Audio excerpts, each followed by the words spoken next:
आज दिनांक 10 एप्रिल. श्रीराम जय राम जय जय राम. सर्वस्वी राहावे रामाचं अर्पण.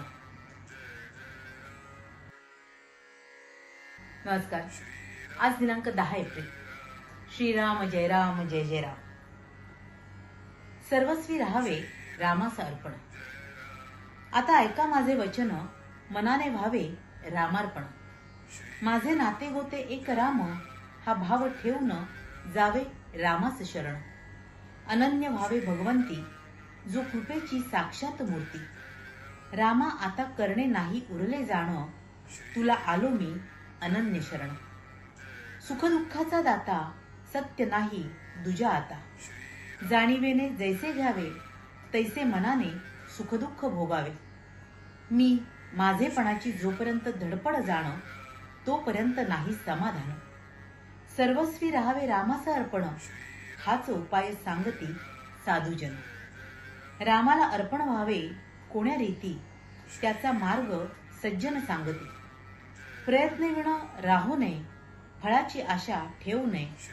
भगवंताला विसरू नये, कर्तव्य या दृष्टीने कर्म करावे. प्रथम राखावे भगवंताचे अधिष्ठान, तेथे व्हावा प्रयत्नाचा उगम.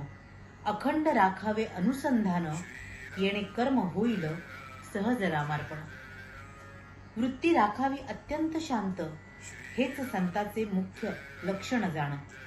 जे जे घडेल काही, ते ते राम इच्छेने पाही.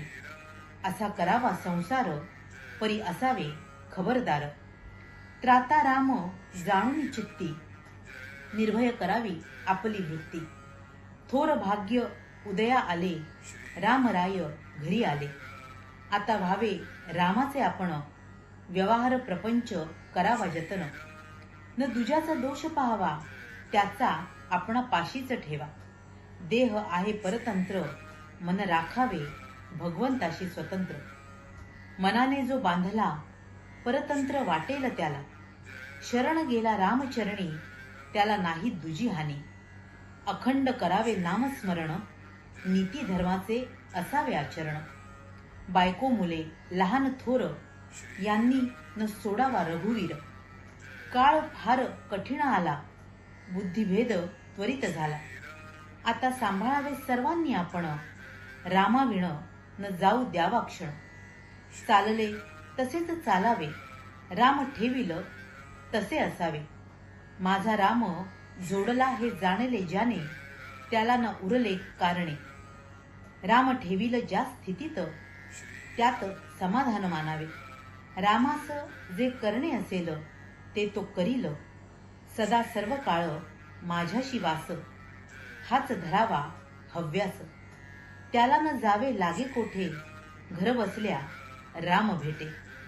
जो करी राम पदांबुज चिंतन, तयास नाही यमाचे बंधन. संताची सेवा केली, महदभाग्य घरी आले. एका परमात्म्याशिवाय नाही कोणाच शरण, तोच खरा धन्य धन्य. संताचे मर्जीने वागल्यास, कल्याण होईल खास. अखंड राखावे अनुसंधान, येणे कर्म होईल सहज रामार्पण. श्रीराम जय राम जय जय राम. महाराज इथे आपल्याला पुन्हा तेच सांगतायत की आपण सर्वस्वाने आपल्या भगवंताला, आपल्या रामाला शरण जाणं कसं आवश्यक आहे. आपण आपला प्रपंच नीटनेटकेपणाने करावे. त्यातली जी कर्तव्य आहेत ती अगदी यथायोग्यपणे पार पाडावीत. आपल्या माणसांची काळजी घ्यावी. अतिथीचं योग्य पद्धतीने आदर सत्कार करावा. प्रत्येकाच्या मनाला जपावं. पण आपण यातल्या विषयांमध्ये, या प्रपंचामध्ये अडकून मात्र पडता कामा नये. आपलं सारं लक्ष आपल्या भगवंताकडे असणं गरजेचं आहे. आणि मुळात आपण आपलं प्रत्येक कर्म हे त्याच्या स्मरणात करणं आवश्यक आहे. त्याच्याशी अनुसंधान कायम ठेवणं आवश्यक आहे. आपण जे काही करतो आहोत, त्या प्रत्येक गोष्टीचा करता करविता राम आहे. आणि मग तो ज्या परिस्थितीत आपल्याला ठेवेल, त्यात आपण समाधानाने राहावं. फळाची अपेक्षा करू नये. तो जे काही देईल, तो जे काही करेल, ते आपल्या हिताचंच करेल, हा विश्वास आणि ही निष्ठा आपल्या ठायी असावी. आपण आपल्या गुरूंनी आपल्याला जे साधन दिले, नामस्मरण, ते सातत्याने तळमळीने करावं, चिकाटीने करावं आणि आपल्या भगवंताशी जोडलं जावं. मग आपल्या आयुष्याचं कल्याण झाल्याखेरीज राहणारच नाही. म्हणूनच आपण आपल्या गुरुचरणी हीच प्रार्थना करूया की त्यांचं साधन आपण अगदी निष्ठेने करू शकू आणि आपल्या भगवंताशी जोडले जाऊ शकू. तुम्हा साऱ्यांसाठीच खूप सारी गुरु ब्लेसिंग. श्री स्वामी समर्थ. जय गुरुदेव.